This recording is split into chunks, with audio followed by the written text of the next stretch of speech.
Hello, everybody, and welcome to another edition of the Knicks Film School Pregame Show. My name is Andrew Claudio, a.k.a. GMAC, and it is time to preview yet another Knicks matchup, this time against the Boston Celtics. The Knicks will look to win their first game against one of the top three teams in the NBA. We'll see who plays for the Celtics, which could lead to how much winning tonight even matters. The injury report as of now, let's see if I have it by heart because I didn't pull it up ahead of time. Jalen Brunson and Deuce McBride are probable. They're going to play tonight. Jason Tatum, I believe, is probable as well. I don't even know if he's on the injury report. The main out is Al Horford is ruled out for tonight. Drew Holiday is probable. Jaylen Brown is questionable. And as far as I'm concerned, who plays tonight and how hard they play tonight could potentially dampen any Knicks accomplishments that might happen with the Knicks win. But the Celtics team is primed to make a run in their upcoming playoffs with the chance to repeat as NBA champions. The profile of the Celtics team, as you probably already know, but I'll say it anyway. They are 58-20. They're 2 wins away from back-to-back 60-win seasons. First in offense, fifth in defense, second in net rating, fifth in effective field goal percentage. And if it seems like at one point they were struggling this year, the Boston Celtics were 32-15 and were going back and forth with wins and losses over a stretch. I think they were like 6-5, 10-11, or 10-8 over like a 20-game stretch. And then since January 28th, the Celtics are 27-5. Have a 122.5 offensive rating, which is only second to the Oklahoma City Thunder, and a 10.7 net rating, which is only second to the Oklahoma City Thunder. So here's the deal. Like, the Celtics are really good, and the Knicks are going to come into this matchup. By the way, the Celtics are second in offense. I knew the Cavs were first, but I realized I wrote down first for some reason. The Celtics are second in offense, but still really good in offense. We'll see what happens tonight. I know the Knicks are going to be fully healthy for really the first time this year. We'll see if the Knicks want to show the Celtics anything with this being a potential second-round matchup. But the Knicks did get their 50th win on Sunday, which I know it's not 60, but it is an accomplishment for this franchise that went through a lot of seasons trying to avoid 50 losses, and now they're at 50 wins. Now let's talk a little Knicks Celtics, shall we? Joining me from across the pond, longtime friend of the pod, first-time, long-time visitor of the pod, and from the Celtics Chronicle. You could find his newsletter using the link in the description of this episode, Mr. Adam Taylor. Adam, how are you, my friend? Welcome back to Knicks Film School. I'm good, man. Your whole shows took an upgrade since the last time I was here. There's a cool intro, like you got the background looking all dope, a lot of changes. Yeah. We try. We try to look and to dress to impress, as the kids would say. Actually, I don't think the kids say that. When we were kids. I was gonna say that's a saying from our it's lit. Would that be what the kids say today? Yeah, probably. I'm so lost, honestly. When I talk to my sister-in-law and her boyfriend, and they're like in their early 20s, and some of the things that I get told, so I'm a dinosaur now. I get it. There's a Minecraft movie in theaters right now that is the sensation. Something about a chicken jockey that I just said that phrase. The look you're giving me is like I just spoke a different language. I just said that phrase, and there are Gen Alpha people watching this just lost their minds, apparently. Like that's the state of the entertainment industry. What hasn't been entertaining for me either has been when the Knicks have played the Celtics this year. They are 0-3 in their first three matchups. These games haven't been particularly close. Either the Knicks have had moments where they've made it interesting, which is the worst place you want to be when you go all in, is that you have moments where you make things interesting. You want to look like they're competitive. But I am curious first, from the Celtics perspective, how you've experienced the title defense season. Have you enjoyed the fact that you're in the afterglow of a championship? Has a lot of pressure been on both you and the fan base that, like, no, they have to win it again to justify or defend that title? How are the vibes with the Celtics fan base at the moment? I think the kids would say the vibes are immaculate. That's what I feel like. I think it depends what side of the fan base you're on, right? Boston fan base is very much like the Knicks fan base, where there's high expectations. Win or lose, you're just expected to come back and do it again. And with the Celtics, for me, the biggest amount of pressure for the team themselves was what happened over the summer with everybody discrediting the championship run. Oh, the Celtics, you may have won the chip, but at the same time, every team you faced, their best player got injured. Right. And then you're like, well, it's kind of an asterisk championship. So now you want to run it back, mainly to prove that you can run it back. But everybody around you improved. OKC improved. You guys improved. Cleveland improved. And now the pressure's on because it's like, yo, if you want to make sure that nobody then looks back on this, like the championship last season this summer and was like, see, we told you so. You don't want Perkins doing like this victory lap. They need to win. And I think that's where the pressures come from. The hardest thing for myself personally was just in expectations. They dominated their way through last season and accepting that they weren't going to do that again this year. There was going to be a bit more energy conserving, pick and choose your moments, when to go on a run, when not to, take your foot off the gas in certain matchups, certain games, because they're like, oh, we know what it takes now. We don't need to go full throttle every game. That's been the biggest adjustment for me, is kind of accepting there's going to be lulls where you're just like, oh man, I'm a bit bored right now. They're just winning and they're not really trying.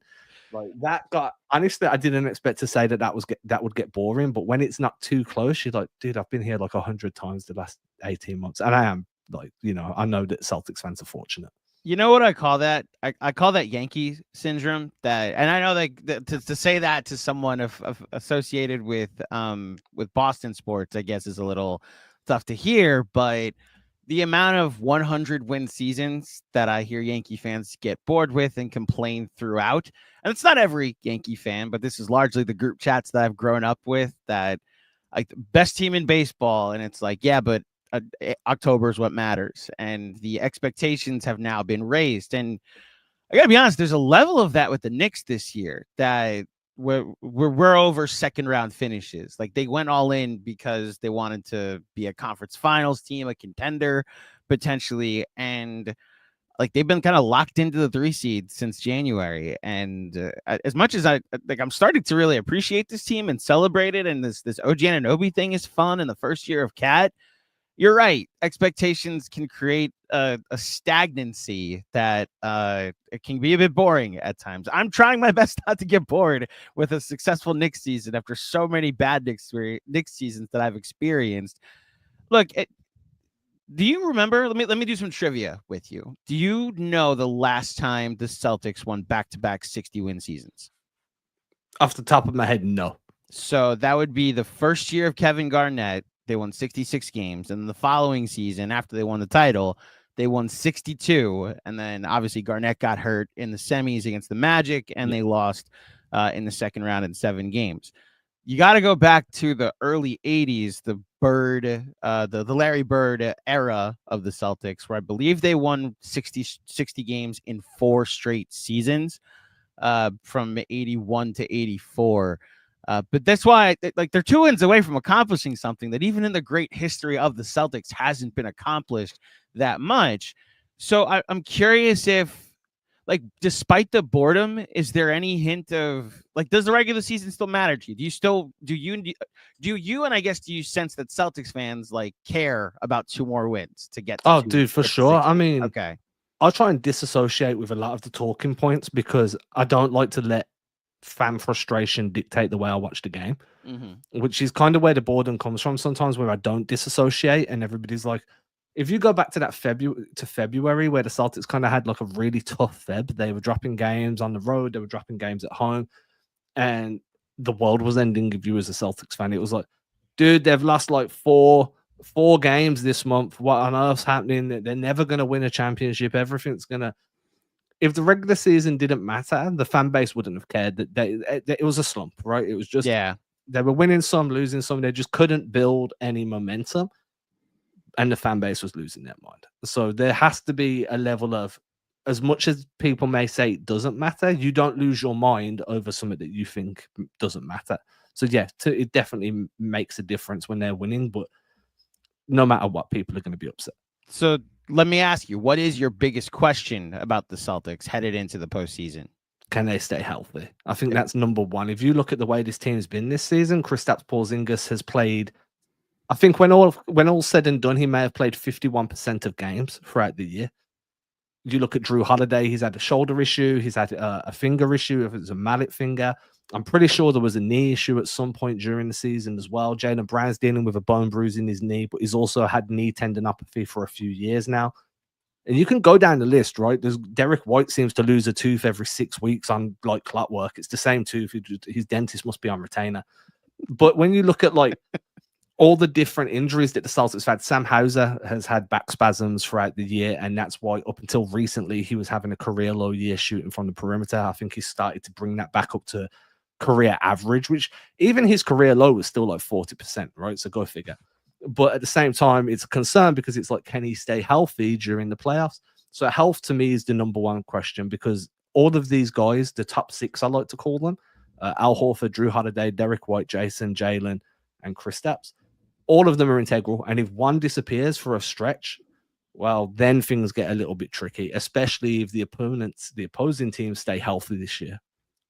I mean, look, as you mentioned in your in talking about last year's playoff run, it doesn't seem necessarily, while the Celtics were the best team that won last year, the large history of the league, especially over the last 20 years, the healthiest team usually wins. I think it's Haberstroh that has that really good deep dive into how many championship years are usually decided or have helped to be decided with a significant injury. Like I was going through the Warriors, their run with Kevin Durant, and just to see how many years were affected by injury. You know, that first run without KD, obviously, in the finals, Kyrie and Kevin Love get hurt before before the Cavs face the Warriors. Then that first KD, I can't believe I keep forgetting Kawhi got hurt when they were up by 22 in game 1, that Zaza play that created a new rule in the NBA. And then obviously the Chris Paul injury, which honestly, it went against the Warriors the next year when Kevin Durant and Klay Thompson got hurt. And then I look at like this upcoming postseason, and you're telling me that injuries, can they stay healthy, is the biggest thing that you're questioning. So I process that as like, so there's no basketball questions that you have. Like if they're healthy, they're going to repeat as champions. Am I internalizing that correctly? Yeah, I mean, for me personally, and I don't want to come at this from a homer standpoint because I understand the amount of talent that they're going to face. Like they're really good. That's not a homer take. Yeah. Well, I mean, it's not, but it is at the same time to just downright wash your hands of everybody around them and be like, no, they're going to win. But I think when it comes to their style of play is proven. The way they generate the perimeter shots, the way they generate 3-point shots is proven. It's not just a spam this button and hope for success. It's a genuine system that they run. I'm actually really trustworthy of the way they play, and I think their defense is versatile enough to adapt to whoever they're playing against. My concern is injury. Now, Celtics fans push back on me against this all the time because they're like, Kristaps was injured last year and they still won. Mm-hmm. And I'm like, yeah, Kristaps was injured, but Tyrese Halliburton went down. Donovan Mitchell went down. Insert team name here. Best player got removed at some point. That kind of levels the playing field a little bit. And then the Celtics are fortunate that they have 6 guys that could be starters. So there are basketball questions, predominantly in terms of rebounding. I think rebounding has been an on and off issue for this team all year. They started at the season really struggling in defending transition, but I think they've made that one of their strengths lately. But for me, yeah, I think health is wealth. And I think if they stay healthy, their experience, their postseason experience, the roster continuity, and their style of play gets them at least to the NBA Finals. Can I ask you a question about last playoffs and pertaining to the Knicks? Because I actually, it's my 4th Celtics pregame pod. I don't know if I've asked this of anyone yet. Were you afraid at all about the Knicks in last year's playoffs? That Anunoby, Hartenstein version of the team. Like obviously the Knicks got ravaged by injury. They're another team that lost some players, but were you at all worried about the Knicks and potentially facing them? Yeah, I mean, if people go back to any episode I've ever done on the Knicks Film School, I've always been very complimentary of the Knicks, and that's not by design. That's just me speaking how I find it. I think OG gave you guys a real weapon against Tatum or Brown, not Tatum and Brown. I think that's why Bridges was added, but that concerned me a lot. Now, I used to call him like he was. I'm trying to think of the right one from Harry Potter. Which one was the bad ones from Harry Potter? Was it Draco Malfoy? What was it? He was a Slytherin. Yeah, okay. So like the Master of the Dark Arts, right? Because I always found like Iheart would be the type of guy that would like pinch you under your arm or something when boxing out, just to really like get under your skin. So real quick, and I hear people yelling and correcting. So if you're going Master of the Dark Arts, you have to say Snape. He was Snape, was the teacher of the Master of the Dark Arts. Slytherin, which Snape was technically part of, but I guess Snape was like reformed. And dude, I'm English. I should know this. Listen, I'm just a dork, so that's the reason I know it. So, yeah. You're muted, by the way. You're muted. Yeah, no, that's fine. I was, but yeah, for me, I was concerned to the extent where I was like, Brunson is the exact type of guard that gives the Celtics problems all the time. Smaller guard, shifty, can get his own shot off, can create for others. OG is going to give you that wing defense that I feel like every team needs to have a chance of stopping the Celtics. And then Iheart was just such a versatile like roll man and short roll threat and such a talented screener and rebounder that I was concerned. I'm always concerned, especially if it means that you're going to play in MSG in front of a playoff crowd with the Knicks fan base, because we've all seen what that's like when watching Trae Young get eviscerated like every single time. Poor Trae Young. So I was concerned. I felt confident, but I genuinely think I'm on record saying I expected it to be a 7-game series. I was of the same mindset. Not necessarily that the Knicks could beat the Celtics. My take all last year was, can I see it? Like, can I see the Knicks play the Celtics? Hopefully they're healthy. Hopefully you get Anunoby back for the playoffs. I was honestly hoping they can get Randall back, because it's not even the playoff version of the team that I was confident, the most confident against the Celtics. It was that January version after they traded RJ Barrett and Emmanuel Quickley for Anunoby, where they were 14-2 during that month. Their net rating was through the roof. They're beating the Sixers, who were like good last year. And who would have thought the Sixers were good at one point? Like remember that? Awful, dude. Yeah. Remember when they were like terrified to play because their players played games? Like that was an interesting time in Philadelphia land. Yeah, I think that's the team that I was always saying would give the Knicks the best chance against the Celtics. And now we have this team that has had moments where they've made it interesting this season. Does anything scare you about this year's team? Like, and I know you're on Knicks Film School. Be as honest as you want to be and can be, please. Yeah, no, I'm going to be honest. People can come at me on that. I'm used to it. I'm going to be honest. I think that, and I can point to about 100 receipts here. Coming into the season, I was like, the Knicks are the Celtics' #1 problem in the East, period. Really? I was okay.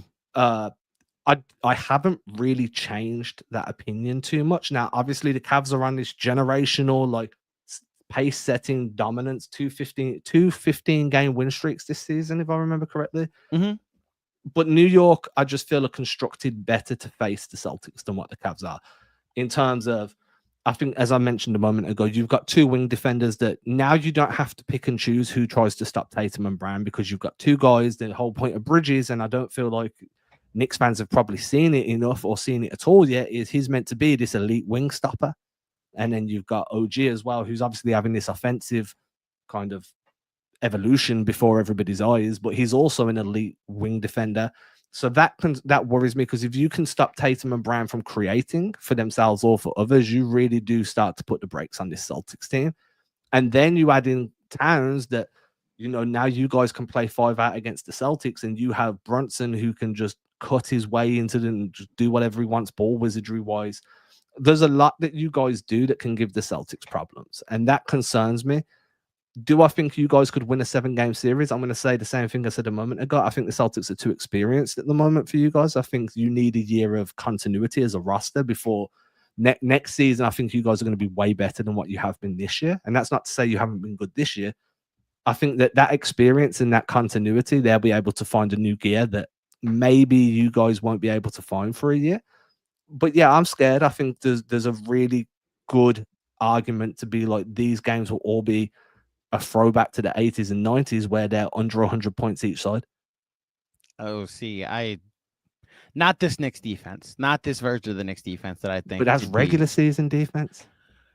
If you're telling me come playoff time, Karl-Anthony Towns is suddenly going to become a rim protector, not Towns. Then yes, I guess we could see that. I I just think the Celtics are too dynamic offensively. I thought there was a world the Knicks could try to keep pace with them scoring wise, when especially if they go to a true 5 out. Even if you like, so much has been made, and I've been part of it, that Josh Hart cramps the spacing because teams just put their center on Josh Hart, and this has been, I'm like tired of talking about it at this point. There also there are lineups where Deuce McBride for Bridges is also a good option, because then you have a fourth option on offense that is a much better floor spacer. Like, Bridges isn't the greatest floor spacer.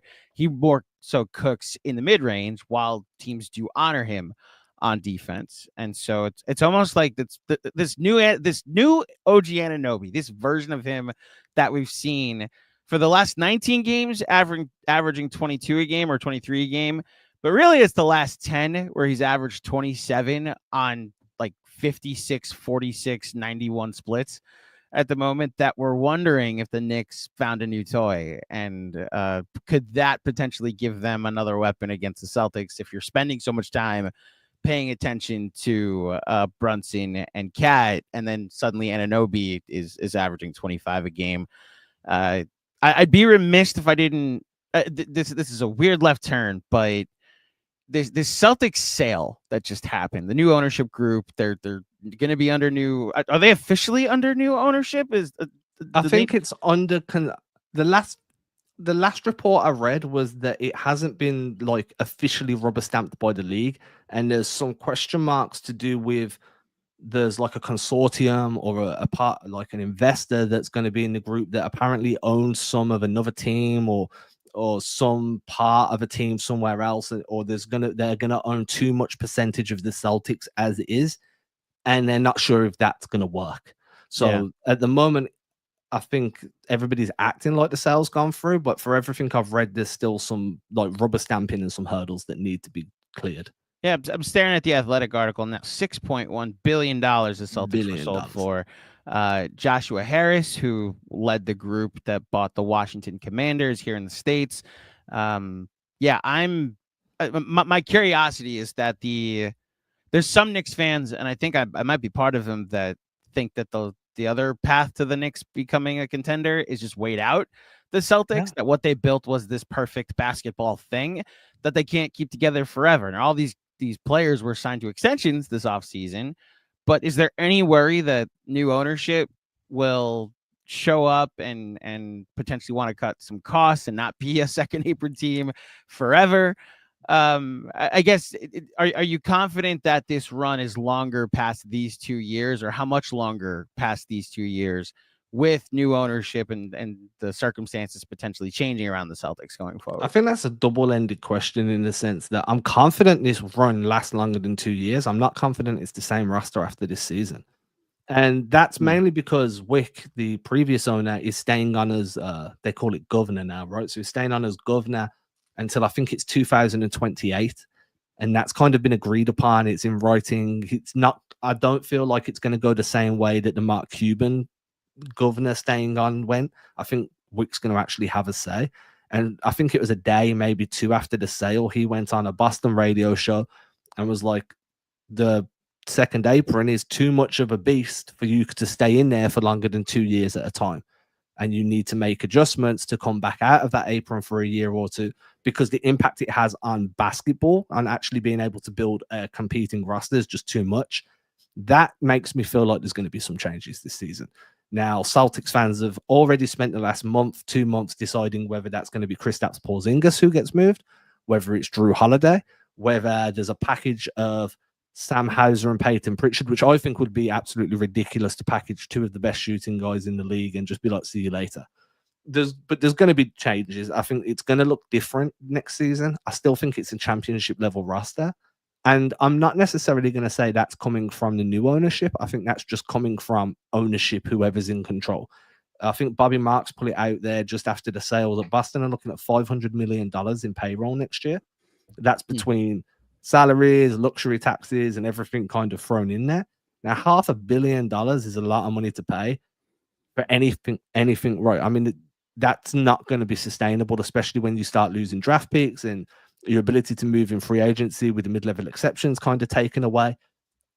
and you still need to round out a roster and stay competitive, but everybody's getting older. Al Horford will be 39 next season if he stays. He's a unrestricted free agent this summer. Luke Cornett has been an unsung hero all year and is now a fan favorite. He's an unrestricted free agent this summer. And then you look around, Luke Cornett, actually former Westchester Knick. Once a Knick, always a Knick, yeah. But he's a fan favorite now, unrestricted free agent this summer. And that leaves you with Kristaps Porzingis that's injury prone and Neemias Quater that can barely get on the floor. So you need to figure out how to keep those guys. So I do think that, or at least one of those guys. So I do feel like the team's going to look different, but I don't think that's a mandate from up above. I think that's just the nature of the new CBA. Yeah, that makes sense. I think the reality of next season potentially looking different for the Celtics is why I've come all the way around from a Knicks perspective on just run it back. You know, go through another transaction cycle, add where you can add maybe your rookies they drafted 3 rookies last year, 4 technically because of Pacome Dadier and Kevin McCullough. So like you have options of internal growth that could potentially lead to cheap rotation spots being taken up. And it's why Jalen Brunson signing the extension he did just allows them the freedom to explore certain avenues that not a lot of other contenders can potentially explore. You know, one thing that I looked at before we came on, and I keep looking at my other screen, which is please, you're good. I was looking at this for the Celtics earlier. So the Celtics have like every team, they've experimented with rotations and lineups and substitution patterns and all sorts. But they've only really got 6 positive return on investment rotations, right? Where there's they're in a plus on the net rating.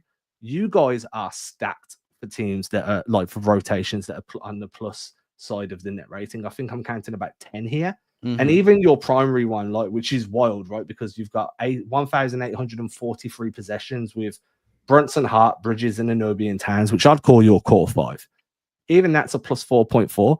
The Celtics core starting 5, the starting 5 that won a championship last season, are a net negative.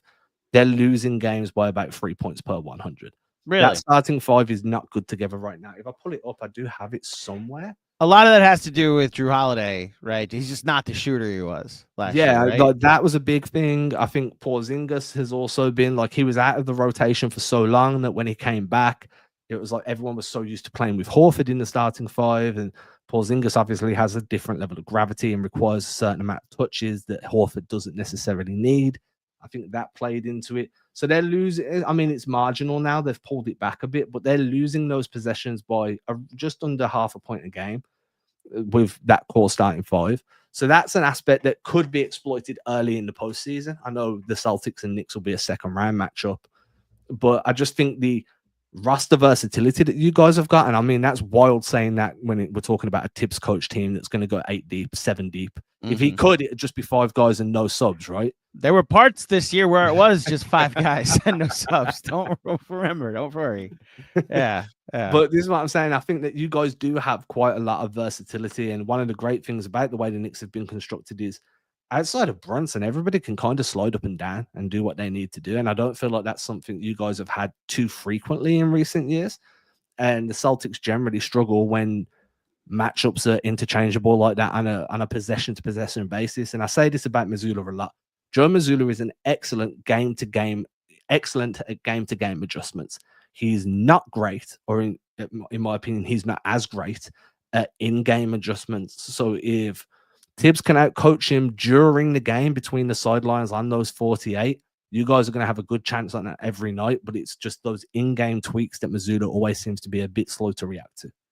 Well, I guess we'll see if we get this as a second round matchup. And you guys should beat the Pistons, man. It's going to be hard. So I've come all the way around on any worries I've had about the Pistons. The Knicks are also weirdly getting healthy at the right time. Like Brunson coming back, Mitchell Robinson now finding a nice 20-minute role.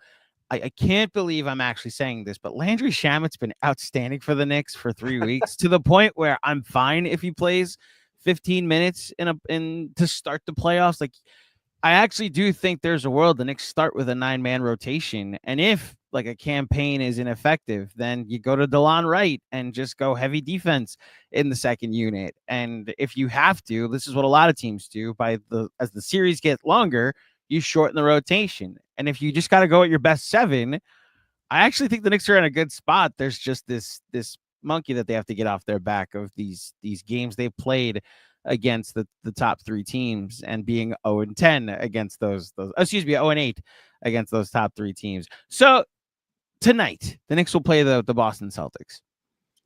Will it matter if they win tonight? If the Knicks beat the Celtics to go to 1-8, but they got that one in the regular season, does that at all matter to you? Like, we were hoping good to, so that's enough confidence that you don't want the Knicks to have. Yeah, and I think that this comes down to Joe Mazzulla's coaching strategy. And I feel like it was last season. It may have been very early this season and it made the news, like at least the rounds on social media, where Mazzulla tried to block a player's shot from the sideline. Did you see that? He got like a warning from the league and stuff. It was like a timeout had been called and, players take a shot before going to the bench. And Mazzulla shot out from the sideline and tried to block the shot. And when asked about it, it was like, I don't want anybody feeling good about themselves going back to the bench. So then they come back onto the floor. They come back onto the floor with like a bit more swagger in their step. And then now they're feeling good about themselves. He's going to have that same mentality about this game. I'm 100% confident with the amount of craziness that Mazzulla brings to everything, that he's going to walk into this game and be like, we don't want them to feel good about themselves heading into the playoffs. And for that reason and that reason alone, I think you see a very... I'm going to say this and then the injury report's going to come out and I'm going to look an idiot.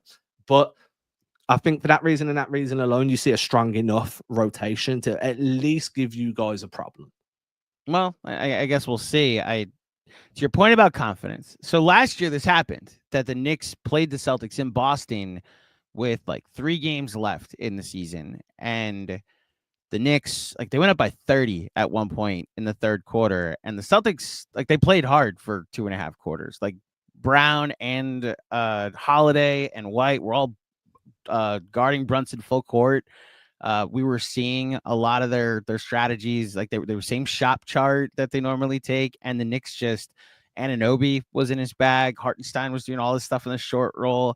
Anything they were doing to Brunson wasn't working. He had 39 through the 28 minutes that he played. And then we never got to see that matchup in the playoffs, but I liken it to, and so are you, how much of American football do you pay attention to? Enough that I understand when people are talking about it, but not enough that I can have a conversation about it. So if I reference something from 17 years ago, it's probably not gonna... That's not even gonna register, dude. Okay. But you can do it because people throw stuff at me like this all the time and I just smile and nod. So do you know that the Patriots almost went undefeated in 2008, right? And they lost to the New York Giants? I do now. Okay, so now you do. So only one team ever in the NFL's history has gone undefeated, and it's the Miami Dolphins in 1972, 75, one of those years. But there's one team ever that went undefeated. They went 15-0 back when there was only might have been, it's 15-0. Regardless, the Patriots started that season 18-0, 16-0 in the regular season, and then 2 playoff games leading to the Super Bowl where they lost to the New York Giants. And it was like this really crazy game. Someone caught a football with their head, and it was, yes, I'll show you the play. I'll send it to you. But the guy, just look on YouTube, David Tyree catch, and you'll be like, oh, that's the helmet catch that Andrew was talking about. I bring that up because last game of the regular season that year, game 16 for the Patriots were only playing for an undefeated season. The Giants had already clinched their playoff positioning and seeding, had nothing to play for, but they went into that game thinking, let's try to give the Patriots a game because there's a chance we meet them again in the Super Bowl. Yeah. And I'm likening that to now because the Giants only lost that game by 3 points. And whether or not that game mattered technically to the math, like if they won, they were still just going to be where they were in the standings.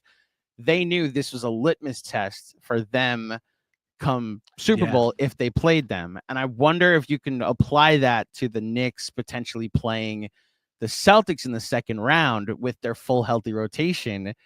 If it's why I understand Mazzulla's thinking here, that I don't want to give the Knicks any Giants, New York Giants confidence going into the playoffs. I want them to think they have no chance against us. So this is a formality in the second round. So that's how I'm curious to see with the level of intensity tonight, So I guess that's see. Always my approach with pretty much everything as well, right? Like I don't know if you watch combat sports or anything like that, but if you've ever heard Chael Sonnen's quote, like sometimes you don't let somebody get close. You can't let them get too close to you. And I feel like that has a lot of crossover in terms of what we're about to see today. Is it's not so much that you're scared the Knicks could win or you're scared of the boost it could give the Knicks. It's just why give them the opportunity to even get there. Yeah. And I think that's going to be the way the Celtics look at this. And that sucks from a Knicks perspective because it's like then you're 0-9 against the top 3 teams in the league right now. And you guys went and gave away 25 million years worth of draft picks for Mikal Bridges. And from every Knicks fan I've spoken to this season, nobody seems to be very happy with the acquisition of Mikal Bridges. And I feel I thought you were gonna end your sentence after happy. No one seems to be happy. No, I've spoke to some Knicks fans that seem quite happy. Like it's a winning season. You guys still could, you could still end up on this magical run to the conference finals. It would have been easier if you didn't have the Celtics in the second round, but so be it, right? Anything can happen over a 7-game series. I think that the Bridges thing hurts a bit because of, and I feel like that's a bit harsh on Bridges as well because he didn't ask to have that many picks traded for him. Like that wasn't on him. But I don't know where I'm going with this now. I was just laughing that Bridges cost so much and people are upset. I actually like Bridges. He's gave you some game-winning moments this season. He's been much better than I think the reputation. Again, to your point, they gave up 5 picks for him. So I think partially the way he's been used, even like that's the other thing about this recent Anunoby stretch, that it's like, oh, the Knicks found their true third option and maybe he's dominant. It's like, yes. And the guy you gave 5 picks for still probably should be utilized more than the way he has this year. It's almost like a stylistic thing that if they had kept DiVincenzo in some way and still made the Cat trade and didn't make the Bridges trade, you'd actually have these pieces fit so much better because then Cat and Brunson are your 1 and your 2. Anunoby could do all of this, and then you just have a floor spacer as your other option. And Bridges is more than that. Bridges is more on ball, does more things on the dribble, likes to get in the mid-range, likes to cut, likes to drive. And it's just like you have an Anunoby already, which is where Tom Thibodeau's job comes into account, and not just featuring 2 or 3 guys. It's got to be more diversified in the offense. Which is where Joe Mazzulla actually does a really good job. Again, there's 6 guys on that team that could be starters. You got Pritchard, who's 6th man of the year this year, and if it's not, I'm calling the police because somebody robbed him. You've got, and all of these guys get moments to shine in the way that that suits their skill set. But that's a really hard thing to accomplish, and I think that for everybody that was against Mazzulla getting the job full time after what happened with Ime, and obviously you can see what's happening with Ime over in Houston and how fantastic of a coach he actually is. I think that being able to create a system that gets the best out of 6, 7, 8 guys every single night in a variety of ways, that's not easy to do. So, and this is why these big 3 teams around the league generally, unless there's like a LeBron-esque type guy leading them forward or a Kevin Garnett who just mentally wills you through, they don't work too frequently. And I think that the Knicks, this is why I feel like you guys 1 more year so Thibodeau can go away and like game plan a little bit more, maybe bring in an offensive minded coach as an assistant. I've said this before and I don't know if you'll agree, but somebody like James Borrego would actually do really well for you guys in terms of just like coming up with some offensive ideas. I think he's quite a good offensive minded coach to bring in. I don't disagree about bringing in an offensive mind. I've seen Tibbs do it, is the problem. I've seen him be creative offensively. The beginning of this season, they created like I can't believe sorry, John, you're welcome. I'm going to reference Zach Lowe. He talked about earlier this week, I guess early last week, earlier in the season with Cat being at the top of the key, and you just used him as a hub, and They're using their 5-out spacing to get good shots at the rim as well as shots on the perimeter. This creative cutting and screening that they were doing. I mean, we're talking about a guy that in all 3 stops he's been to here, Chicago and Minnesota, will have top 5 offenses in all 3 stops. Like, this is going to be his 3rd top 10 offense with the Knicks, most likely. So I don't think he's that. I don't think he's that inept offensively that you need to bring in an assistant coach. I think if you're bringing in a new coach that's more like Mazzulla, it's you're changing the coach, you're changing the philosophy. I think the big question of the offseason is, what does Jalen Brunson think of that? Because a lot of things that come into play with the Knicks right now and this culture that they've built, a lot of it rides on the assistant coach is his dad at the moment. So it's like suddenly that goes away. All of these things that they've built and this family affair that they've had goes away probably if you fire Tibbs. So it's why I'm of the opinion, run it back, bring in a 2-guard that he thinks is tall enough to play over Josh Hart, so Josh goes back to the bench and becomes the 25-minute player he probably should have been this whole time anyway, And I think Tibbs is a great coach. I think the minutes management thing is overblown. I think to an extent, there's definitely an argument to be had whether or not that's an issue. But the problem is sometimes a narrative gets out there and that narrative sticks with you. And then that's all anybody can ever see. Mm-hmm. So when they go to the box score, because, there are a lot of people that just check the box score of games. And look, there's like 1,000 NBA games this season. Sometimes all you can do is check the box score and then read about it. So, but a lot of people, when you've got that narrative, if I've got a narrative that Shea flops all the time, well, when I click into an OKC box score, what's one of the first things I want to look at? How many free throw attempts did you have?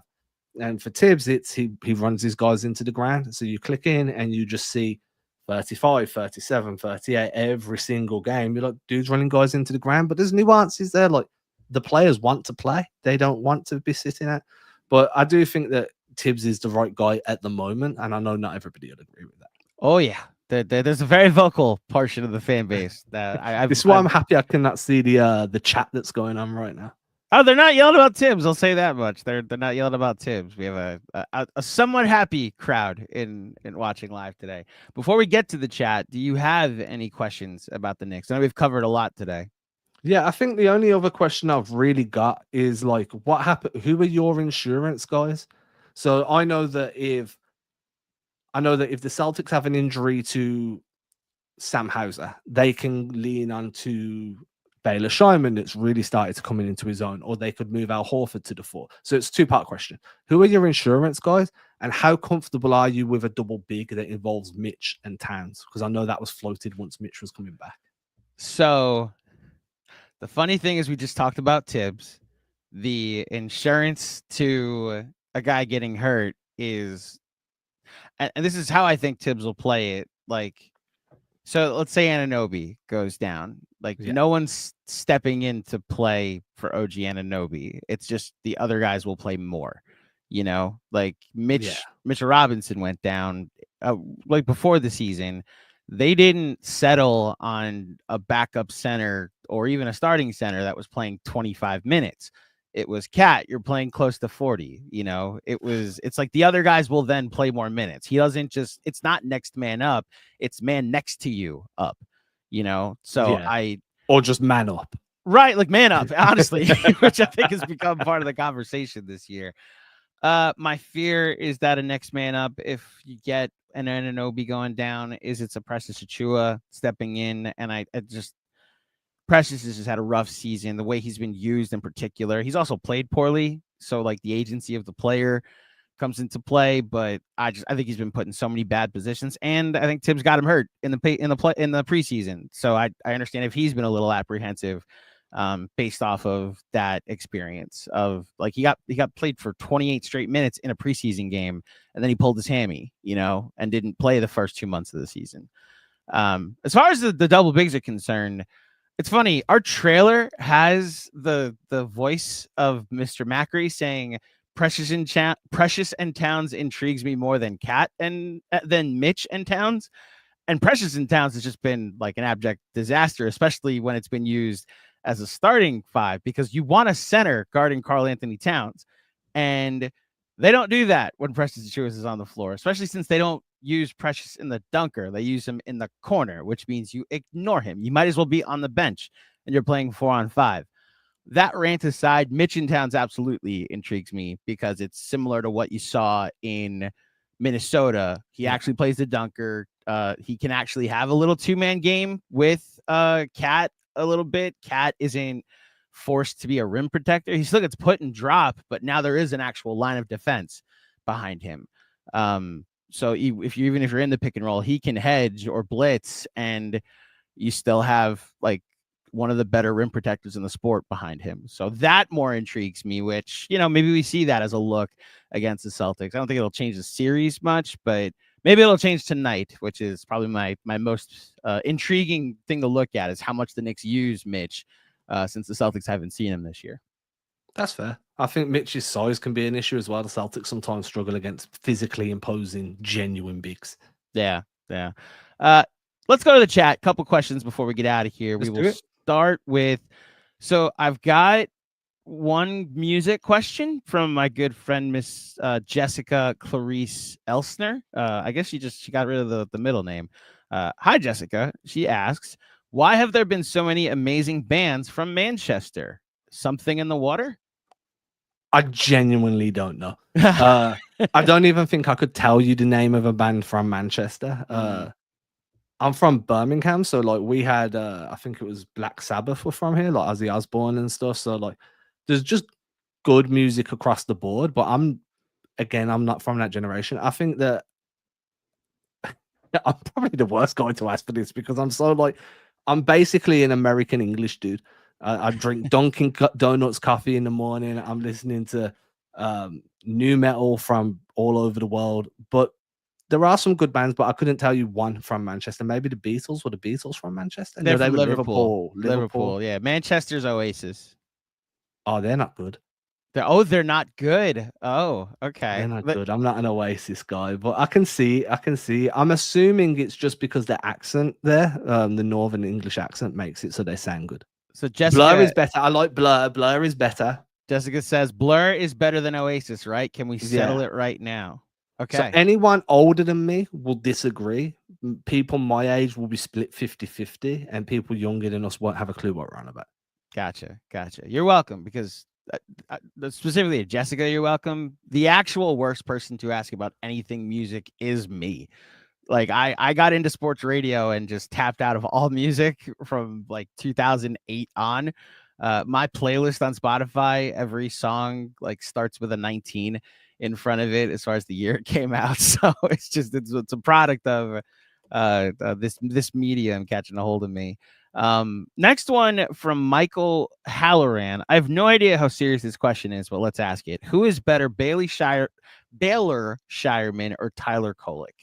I haven't seen enough Tyler Kolek or watched enough Tyler Kolek film to be honest here. So obviously then I'm going to be like Shireman. So what I'll do is I'll just say what Shireman does well, and then you can make your own mind up there. Deal. He's a great passer for his size. He can initiate offense, run pick and roll. He can be a secondary creator, like off the cut. He can pick out a pass like a touch pass or take a dribble and then redirect the rock. Good shooter or a free level scorer, or at least has the ability to become a free level scorer. Can rebound ridiculously well for somebody that doesn't really have much explosiveness or burst, and plays at a very good personal pace where he slows the game down to suit him rather than speeds up to try and fit into the game. So he gets a good feel and good control. Downsides, doesn't have much burst, much hit versatility. So he's slow on defense, recovering, will end up being like somebody you hide in the corner until he gets a bit better there. That's kind of what he does well. Free level scorer, a secondary or tertiary playmaker, and rebounding. So you can go from there if Kolek's better on that. It sounds like he's better. I think Tyler Kolek has the best skill between the two. His passing and his court vision is just second to, I think it's already NBA ready. I just don't think he can create his own shot and he can be part of an NBA defense just yet. I like the Knicks development track record that they like to bring, especially these second round picks, along slowly. and not put them in positions where they can lose people games while they learn things. This recent stretch that the Knicks just had, where Jalen Brunson was out, Deuce McBride was out, Campaign was out, I think you saw some of the good and some of the bad from Tyler Kolek. And that's rookies, right? Like it's what every rookie, most rookies struggle. I shouldn't say every rookie struggles. Victor Wembanyama was a thing. But especially second round picks that just they have some things to work on. Like Deuce McBride couldn't hit anything his rookie season. You wondered if this was just Frank Ntilikina 2.0, and now he's one of their best shooters, you know. And it's because when you hear about what the Knicks do behind the scenes, it's a thing that sets up people for success. And that's why all of these former players, Kieran Quentin Grimes talk about it. Like, I feel more prepared now because of my time with the Knicks. And, you know, it's a testament to what they've built. Last two, one isn't a question, it's more a comment, and it's from Ben Kim Gervey. How is Jaylen Brown suffering from knee tendinopathy when Tibbs has never coached him? I thought only people that play for Tibbs get hit with overuse injuries. All I know is 2021. 2021, when Danny Ainge was still in the front office, there was a discussion about Brown having knee tendinopathy, and Ainge saying you basically have to learn to play with it and live with it and manage it. Then there was a discussion again, I think in 23, and then now the bone bruise is there, and there's been a bit of a discussion about like, well, you've got the knee tendinopathy and the bone bruise, and it's all in the same area, so how much do you need to sit him versus play him, and blah blah blah. While Tibbs didn't coach him, we don't know what these guys do in the summer. So maybe, just maybe, Tibbs has had a hand there somewhere behind the scenes. Who knows? I know Tibbs was around the Olympic team, and so he can't be blamed for that because, as we know, Brown wasn't there. Didn't play with the Olympic team. Led to a clothing line and everything. That was wild. There you go. Ben does ask, how would you evaluate the mental toughness of the Celtics? Have they been tested by real adversity yet? I tend to answer this question the same way every time, and it's probably more philosophical than it needs to be. But I'm always of the mindset of when you've had as a unit, and if we just look at the Celtics as like the Jaylen Brown, Jason Tatum, Al Horford era, and then you plug and play everybody else. When you've had as many postseason runs as these guys have, all the way up to conference finals, fail, NBA finals, fail, get back on the horse, get back to there next year, and you keep plugging away, and then all of a sudden you win. That mental toughness is solidified because it's not so much the current core of players, it's the leadership group that are there and what they've experienced. And most of this team have been together for a really long time. So I think that there has been adversity this season with the amount of people that have been injured. There's been some games where the Celtics have been up, gone down, and managed to fight back. Now, every playoff series is its own entity. There's pressures, different pressures in every playoff series. There's different types of adversity in each series. Mental toughness sometimes leaves you, depending on how your body feels, depending on how the flow of a series is going, how the crowd is. But I do think that they're proven in terms of mental toughness just from their core leadership group. And then you plug and play everybody else. This is a team full of ballers. They just want to play ball and win, and they win a lot. So I think that shows a bit of mental toughness. One more just came in from Iceman Sham. Have the Celtics reached a point where anything less than a championship is a failure? We talked about the Yankification, we'll call it, of the Celtics and how they're about to win 60 games again. Are you still able to enjoy it? On the inverse, if they lose to the Celtics and lose to the Thunder in 7 games, is this season a failure? Depends who you ask, right? I mean, for me, you make it to the NBA Finals, it's not a failure because you were a top 2 team. You lived up to expectations, be a top 2 team in the league. You're the best team in the East, and then you fell to 100 free throws a night, and it is what it is. For me, anything less than the NBA Finals is a failure. For most Celtics fans, yeah, anything less than a championship is a failure. So losing to the Cavs in 7 is a failure, even though it'll be in Cleveland, that game 7. Yeah, that's like the Cavs are in my head, and I'm wrong for this really because they are a really good team, and I'm being a little bit silly here. But in my head, the Cavs are the new version of the Budenholzer Atlanta Hawks until I'm proven wrong. Interesting. I've heard that comp. I know I made this comp earlier with my buddies over at Game Theory, but there's also that Roy Hibbert, Paul George Pacers team that won a bunch of games, and it was Like, they were better than the Heat all through that 2014 season. They won 58 games, and nobody was like, oh, they're going to beat the Heat, even though they have home court in that series. So I wonder if we're headed for that same thing where the Celtics look, there was a point this year where I thought the Cavs might be the Eagles. Like, so here, I just used an American football reference. So the Eagles just won the Super Bowl here in the States. I saw that. I watched that. So the Eagles were really good all year, but everybody talked about every other team. The Lions in their conference. When they had the playoffs, the Eagles played the Packers in the first round, and everybody thought the Packers would upset. Then it was the Rams, and everybody thought the Rams would upset. Then this upstart Commanders team was like, oh, they're gonna this is a Cinderella story, and the Eagles basically blew them all, except the Rams game was close.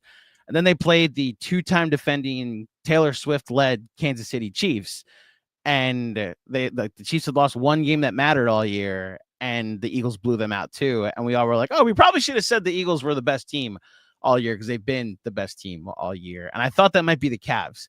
They've come back to earth a little bit, and now they're looking more like the Bills, who lost to the Chiefs. Again, I keep using NFL references, and I'm so it's okay. Sorry. I can keep up. Don't worry. I know it's to people from your part of the world that I realize probably don't know what I'm talking about. It's growing here, dude. It's actually probably more popular than basketball right now. Well, that's obviously how we feel here in the States, that it's the biggest thing. Shout out to Roger Goodell for all those foreign games. The point I'm trying to make is that I think I'm leaning more toward that 2014 Pacers team being the best example of the Cavs. That's all season they're better than the Celtics. All season they have a better record. We get to the playoffs, the team we all thought was actually better wins that series. So that's how I feel. I feel like there's a couple of areas on the Cavs roster that you can attack consistently.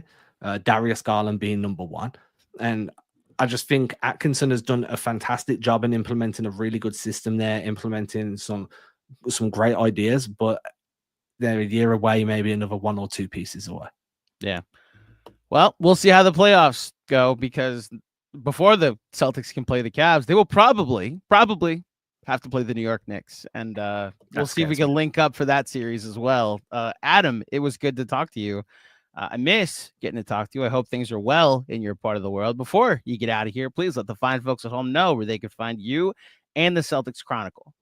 Yes, sir. And thank you for having me on. I always love jumping on here with you. If anybody, for any reason, wants to read Celtics content, head over to CelticsChronicle.com. And then there's also a YouTube channel, which I'm trying to figure out how to post more, which is Celtics Chronicle. You can find that on YouTube.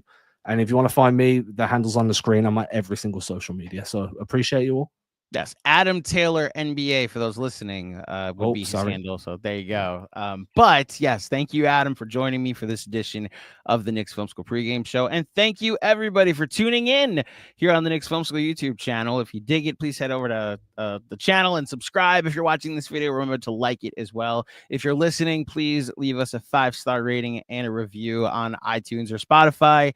I will be back later this week to preview the next matchup against the Detroit Pistons, which could be their actual first-round matchup next in a couple of weeks. So we'll see how that goes. But until next time, thank you for listening. Oh, by the way, we're doing playback tonight, so join us on playback. Macri, DJ Zulo, and I are confirmed to be on playback, maybe even a longer panel as well. And last but not least, I got to mention, we'll be with Iman Shumpert at Torches NYC.